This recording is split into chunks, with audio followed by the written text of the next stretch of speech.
Good Tuesday morning. Thanks so much for joining us here on Let's Chat. We're happy to have you on board, and we're happy to get to spend a few minutes with City Mayor Tim Kelly. Thank you again for making the time to be here, Mayor Kelly. Always a pleasure.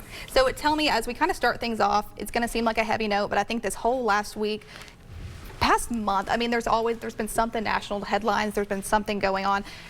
Political violence-wise, is there anything that you wanted to share just as a mayor about how you can reassure people? Yes. I mean, look, Chattanooga's always had a very extraordinarily civil political culture, and now more than ever, man, we've really got to lean into that. I mean, there's just no place for violence. We can disagree with each other vehemently, and we often do, but violence is never the answer. I mean, if you're a Christian, that shouldn't be news to you, but for everybody, it just isn't the answer. It never is the answer. And, you know, we talk a lot in the city about treating each other with dignity and respect. We have people of all political stripes in the mayor's office, and we always manage to get along, because if you respect one another, you'll never have that problem. Absolutely. Opening things up a little bit more locally centered now, got to keep talking about the police and the fire pay raises. What does that look like? Well, I mean, we got it done thanks to City Council. They passed the compromise budget that we were promoting so heavily, which means that our police officers are going to start out now at $58,699. Our fire at $55,967.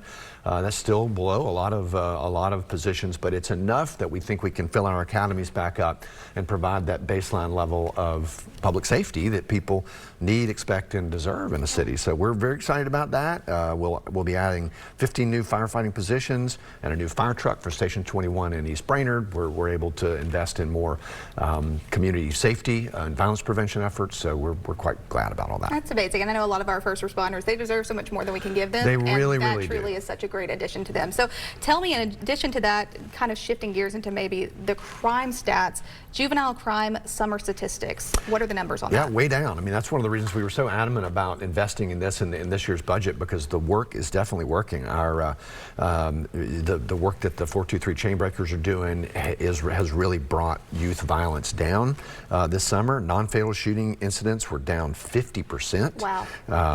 And you know, it's working. So we're going to be expanding those efforts throughout the city, and looking forward to, you know, pushing them to zero if we can.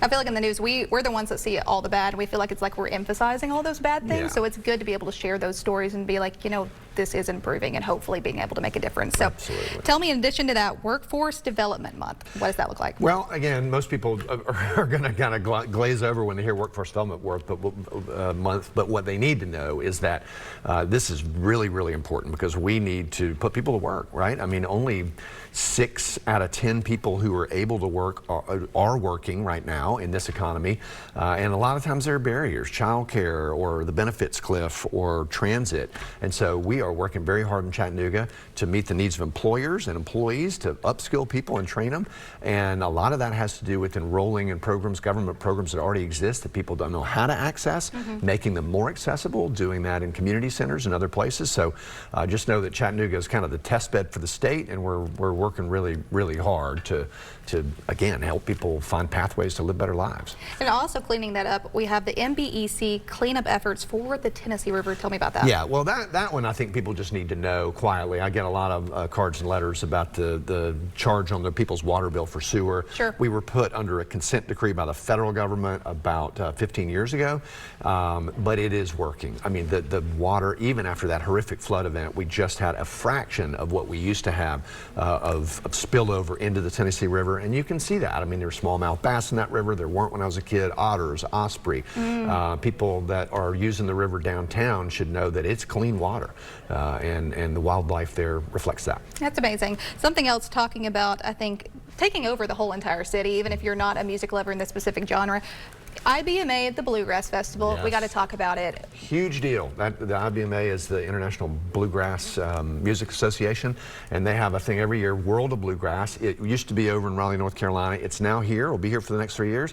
But this week, you're going to see bluegrass all over Chattanooga. I think tonight is a ramble. There'll be bluegrass bands all through the city. There's an exposition.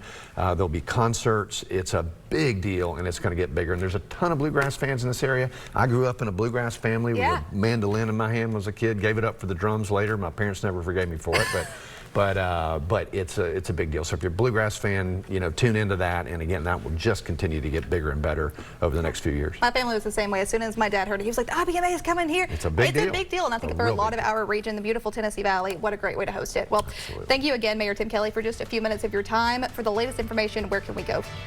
Chattanooga.gov always, or mayor.chattanooga.gov if you want to sign up for our newsletter. Mayor Kelly, thank you again for your time. To find more details, you can visit those links as well. Mayor Tim Kelly on social media, is that correct? That's right. There you go. For the latest details, you can go visit them. We'll be back with more coming up here on Let's Chat right after this.